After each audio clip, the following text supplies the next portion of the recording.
I've known people who are very high net worth individuals, and I had great relationships with them. And I valued them so much that I never asked some of them to make a gift to the organization where I was serving. When you think about giving to a charity or an organization, do you give to the mission of that organization, or do you give to the person that you get to know who represents that organization? Now, I know it's not necessarily an either or question. I was on a panel discussion about philanthropy at a conference a couple of years ago, and there were four of us who represented different higher education institutions at the time. And we were talking about our experiences with fundraising. And at that point, I was talking about it on the fundraising side, not on the philanthropic contribution, the generosity side, the giving side.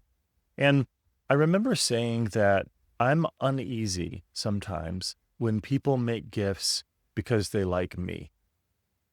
I would much rather people make a gift because they care about and like and value the mission that I'm trying to advance, because that's something that has the potential to last longer. That's bigger than me. And some of the other people on the panel didn't agree with me. In fact, some of the people in the audience challenged me, and they said, no, people give to people, not to organizations. And I think their point was, from a fundraising standpoint, there's a reality that we tend to be more generous when we have a real, an authentic, a trusting relationship with a real person that we believe is capable and is committed to the cause.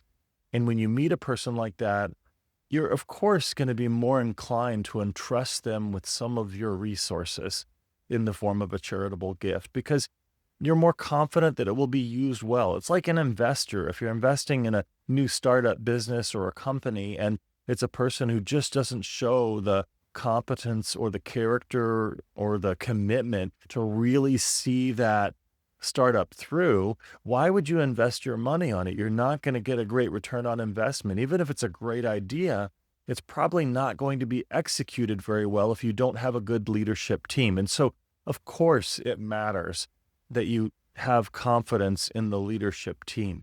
So I'm not disagreeing with that. What I am saying is, as a person who gives, that's not enough for me, because people come and go. But the idea is that the mission is going to outlast any one person. And it's the mission that is serving a specific group of people in a certain kind of way. And I need to be bought into that first and foremost, above and beyond anything else. In fact, in the times when I've been involved on the fundraising side, I've known people who are very high net worth individuals, and I had great relationships with them. I considered them to be wonderful friends, thought partners. I valued them so much.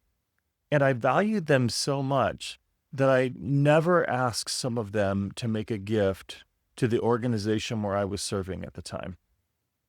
And the reason was because I knew that wasn't their core mission in life. It wasn't what they were passionate about. The organization I represented had a specific kind of mission direction. And while I believed in it and I thought it was very good, I knew that this friend of mine who had a great history of giving, multiple friends, I knew that wasn't their thing. And so I wasn't going to try to convince them to love and invest in that item. I wanted them to invest their money in the missions that mattered to them, that helped advance those causes in the world, that would really help amplify their core convictions, and that would really bless and benefit people.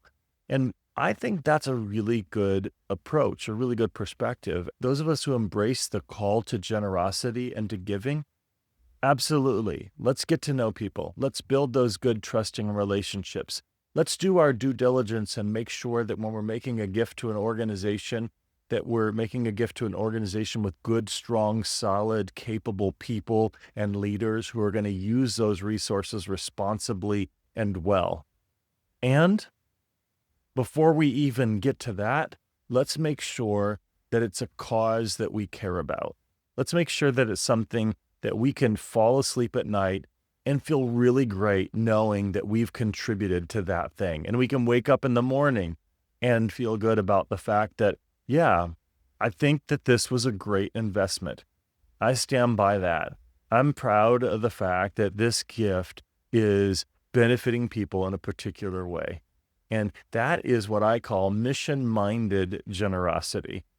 And even again, I'm sure for those of you who've watched all the way through this video, there are going to be some people, but mostly on the fundraising side, who say, no, it's all about relationships. It's all about the people. It is about the relationships, no question. But the way I think about generosity is I'm not making gifts so that people are friends with me. I'm making gifts because the relationships that matter are the relationship between that charitable organization, that nonprofit, and the people that it serves. If it's a medical mission or education mission, are they building those authentic relationships with people and healing them or educating them or helping them or benefiting them in the way that their mission states? That's the relationship that I really care about.